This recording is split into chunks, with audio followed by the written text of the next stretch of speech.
এবং এই প্রতিবাদ এমনভাবে হতে হবে ওদের নীল নকশা যেন ভেঙে চুরমার হয়ে যায়।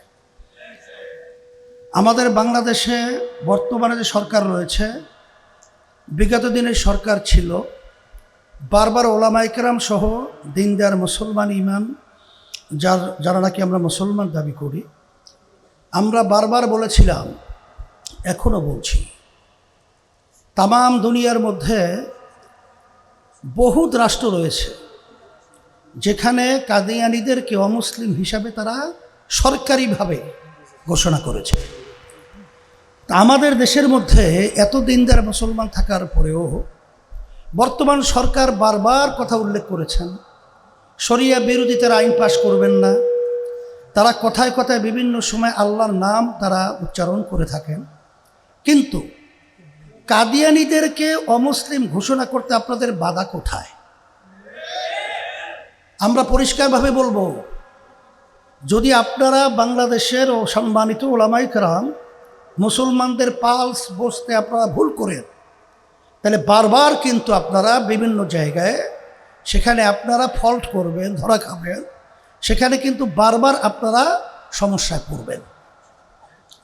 সম্মানিত ওলামায়ে কেরাম সহ দিনদার মুসলমান সবাইকে আমি বিশেষ করে অনুরোধ করব, আমি আপনাদের সামনে যে প্রথম আয়াত শরীফ তেলাওয়াত করেছি, অর্থ জানার পরেও ফাইজা তুলিয়াত আলাইহিন্না যাদাতহুম ঈমানা, জানা জিনিস আলোচনা করার পরে ঈমান আরও মজবুত হয়, বাড়ে।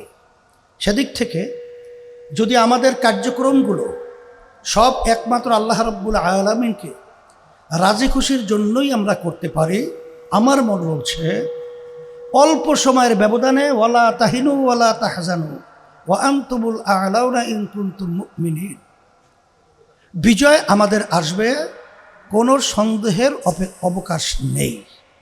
তাই সেদিক থেকে আমি সকলকে যাতে আহ্বান জানাবো, যেহেতু আলহামদুলিল্লাহ আজকে মঞ্চের মধ্যে বাংলাদেশের ভিতরে উল্লেখযোগ্য সম্মানিত এক কথায় নেতৃত্ব দেওয়ার মতো এবং সময় উপযোগী সিদ্ধান্ত নেওয়ার মতো ওলামায়ে কেরামরা উপস্থিত রয়েছেন, আপনার সামনে যারা উপস্থিত রয়েছেন, আমরা সবাই যদি একাকার হয়ে যদি আমরা ইখলাস নিয়ে যদি আমরা সামনে অগ্রসর হতে পারি, আল্লাহর রহমতে আমাদের বিজয় আল্লাহ দান করবেন।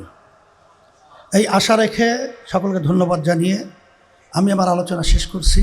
দোয়া চাই, দোয়া করি আল্লাহ আমাদেরকে খালেস দ্বীনের উপরে থেকে দুনিয়া এবং আখিরাতে আল্লাহ কল্যাণ দান করবে, এই আশা রেখে শেষ করছি। আলহামদুলিল্লাহ ওয়া আখিরু দাওয়ানা আলহামদুলিল্লাহি রাব্বিল আলামিন।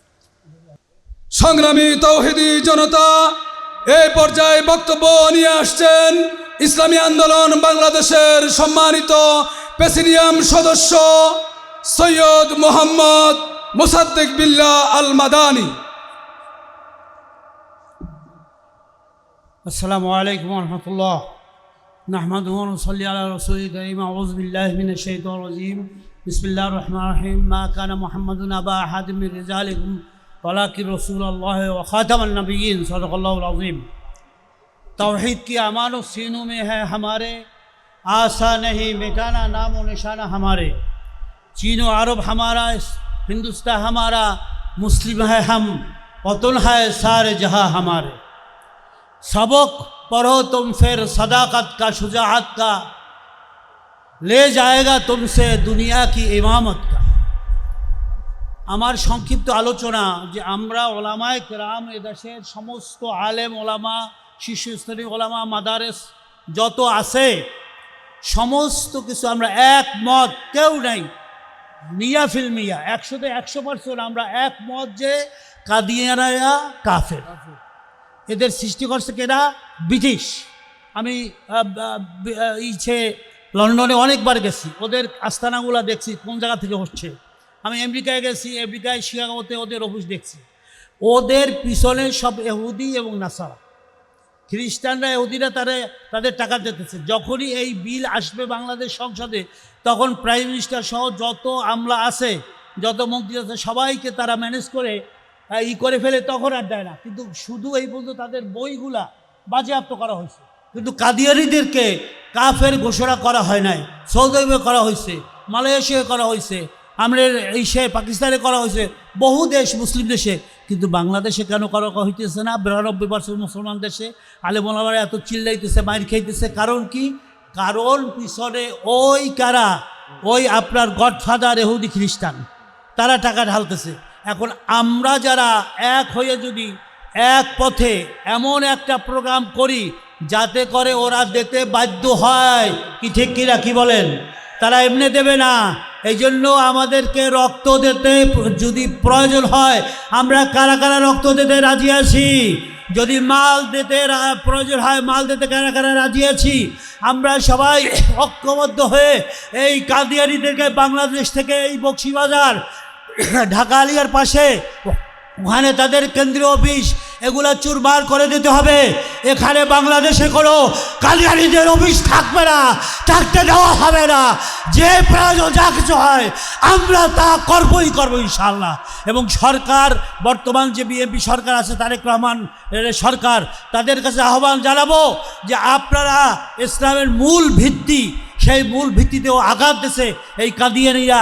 গোলাম রহমান কাদিয়ানী ও বাথরুমে পড়ে মারা গেছে। এই ধরনের যারা আছে তাদেরকে দেশ থেকে আমরা উৎখাত করতে কারা কারা রাজি আছি? যত শক্তি আছে আমরা তা প্রয়োগ করব এবং কাদিয়ানীকে অমুসলিম কাফের হিসাবে ঘোষণা দিতেই হবে।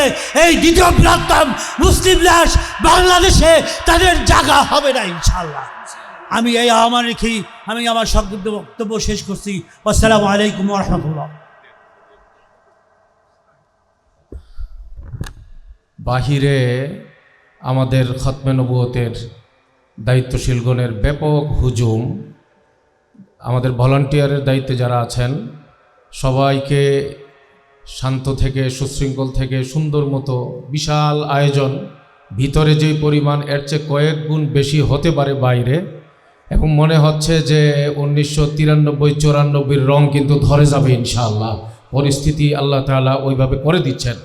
এ পর্যায়ে বক্তব্য রাখবেন ঐতিহ্যবাহী জামিয়া ইসলামিয়া পটিয়ার মুহাদ্দিস হযরত মাওলানা আখতার হুসাইন দামাত বারাকাতুহু। अस्सलामु अलैकुम व रहमतुल्लाहि व बरकातुहू।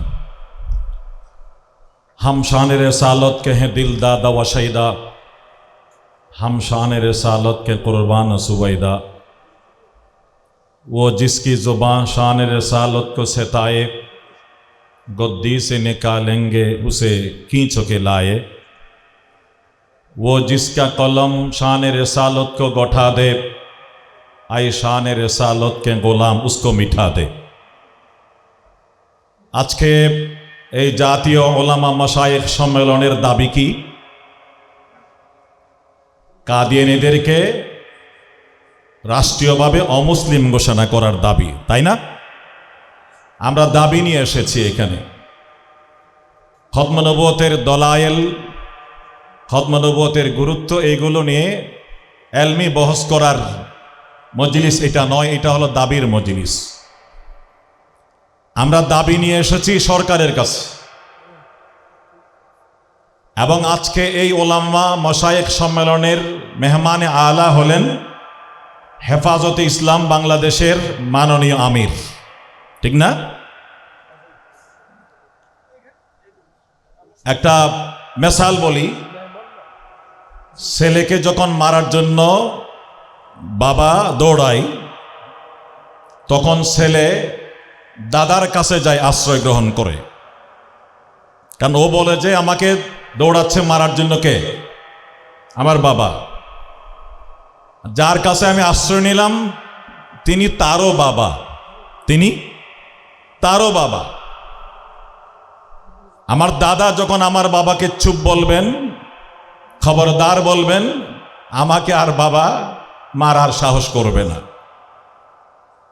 দাদার মর্তবা বেশি, সম্মান এবং মর্যাদা বেশি, তাই না? আমরা জানি গত 9 তারিখে আমাদের মাননীয় প্রধানমন্ত্রী দোয়া নেওয়ার জন্য গেছেন কোথায়? আমিরে হেফাজতের দরবারে। জাতীয় পত্রিকায় রিপোর্ট হয়েছে বিরোধী দলের চাপকে সামাল দেওয়ার জন্য মাননীয় প্রধানমন্ত্রী আমিরে হেফাজতের দোয়া নিতে গেছেন। তার মানে বিভিন্ন বিষয় নিয়ে সরকার বিরোধী দলের চাপের মধ্যে আছে। আর এই চাপকে সামাল দেওয়ার জন্য মাননীয় প্রধানমন্ত্রী গেছেন কার দরবারে? মাননীয় আমির হেফাজতের দরবারে। তাহলে কার পাওয়ার বেশি? বিরোধী দলের চাপকে সামাল দেওয়ার জন্য তিনি গেছেন ছুটে মাননীয় আমির হেফাজতের দরবারে। তাইলে সরকার প্রধান প্রমাণ করলো এই দেশের মধ্যে পাওয়ার কার বেশি? আমির হেফাজতের পাওয়ার বেশি। দেশ চালায় সরকার এবং বিরোধী দল মিলে। সরকার এবং বিরোধী দল উভয় দল তাদের চাপকে সামাল দেওয়ার জন্য গেছেন আমির হেফাজতের দরবারে দোয়া নেওয়ার জন্য। তাই সরকারকে বুঝতে হবে আমাদের পাওয়ার কত। সরকারকে অনুধাবন করতে হবে আমির হেফাজত, হেফাজত ইসলাম বাংলাদেশ এবং ওলামায়ে কেরামের শক্তি এই জমিনে কতটুকু।